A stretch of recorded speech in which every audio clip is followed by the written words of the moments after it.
Pemirsa, waspadalah aksi kejahatan kian merajalela. Tak sedikit yang bermodus mengakali kesadaran dan pikiran korbannya. Nah, ini ada yang bilang kalau modus kejahatan seperti itu menggunakan ajian gendam. Namun ada pula yang menyebutnya hipnotis. Lantas apakah gendam sama dengan hipnosis? Dan bagaimana caranya kita bisa terhindar dari kejahatan ini? Berikut laporan khas Redaksi Pagi.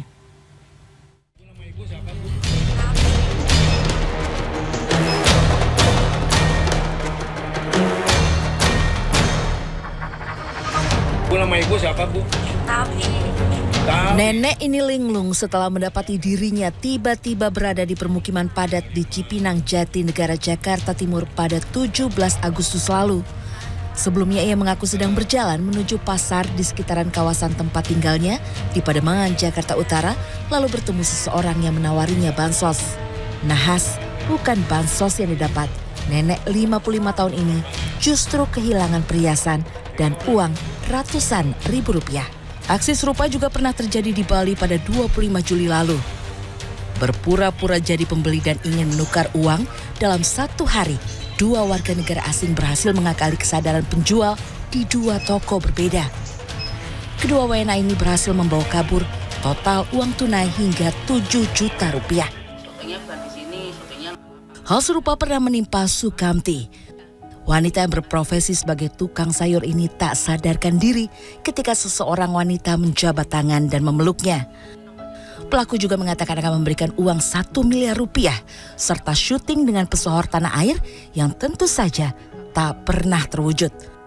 Malah harta milik Sukamti hilang bersama pelaku. ya tadinya kan nggak inget apa-apa aku kasih. Udah sadar gitu saya astagfirullahaladzim, makhluk berarti ditipu orang. Saya tengok-tengok ya namanya udah berjam-jam ya udah nggak mungkin ada lah Mas. Gitu. Di pelaku ini? Nurut Mas, nggak ada komplain apapun. Iya.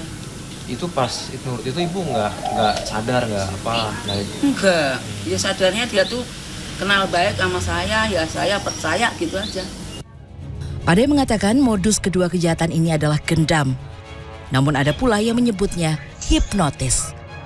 Bagaimana menurut warga? Hipnotis yang aku tahu itu tuh kita tuh kayak lagi dibikin jadi tidak sadar, terus juga dibikin kayak lupa ingatan. Kalau untuk hipnotis sendiri menurutku ya mungkin itu sebuah sugesti kali ya. Dan itu mungkin kalau ada positif untuk terapi juga, ada juga yang mungkin sisi negatifnya entah untuk penipuan atau kejahatan lah, pokoknya gitu sih. Mungkin kalau untuk gendam sendiri lebih ke magis kali ya.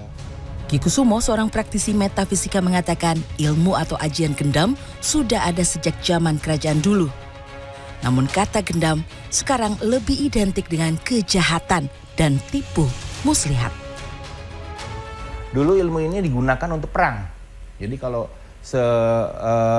ke kelompok kerajaan dengan kelompok kerajaan bertempur, biasanya satu kerajaan atau beberapa kerajaan yang menguasai ilmu tersebut, dia akan dikirim duluan di depan untuk meniup lawan, untuk meniup musuh supaya musuh itu kehilangan kesadaran sehingga mudah dikalahkan. Ya, jadi gendam itu sebenarnya ajian yang digunakan untuk mempengaruhi orang lain, mengikuti keinginan kita.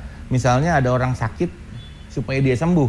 Dengan kekuatan ini kita berikan kekuatan supaya dia merasa sembuh. Atau kita pengaruhi orang supaya tadinya penakut jadi berani.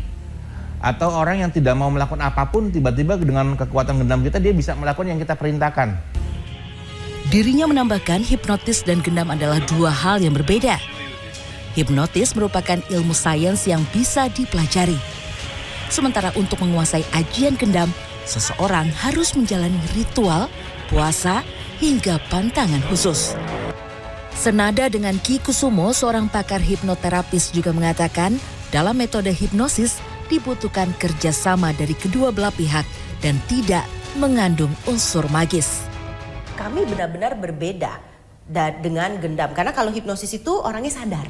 Karena kalau misalnya hipnosis, kalau orang itu nggak mau, ya itu sayanya pun nggak bisa untuk menghipnosis dia. Jadi harus kerelaan dua belah pihak. Nah, tapi kalau gendam kan tidak. Jadi seolah-olah dilakukan dipaksa pun bisa. Nah, Hipnosis itu sebenarnya perpaduan antara relaksasi dan kemampuan fokus. Sehingga pikiran sudah bisa dimasukkan sugesti yang positif atau bahkan membuang atau melepas sugesti negatif. Setiap orang bisa menjadi korban kejahatan hipnotis atau gendam. Meski demikian, ada beberapa hal yang bisa kita lakukan sebagai langkah antisipasi agar tidak menjadi korban. Di antaranya, tetaplah waspada saat berada di tempat umum. Tetap fokus dan jangan biarkan pikiran Anda kosong. Jangan terima makanan atau minuman dari orang yang baru dikenal. Dan tentunya selalu mendekatkan diri kepada Tuhan Yang Maha Esa. Semoga kita semua terhindar dari aksi kejahatan ya. Tim Liputan CNN Indonesia.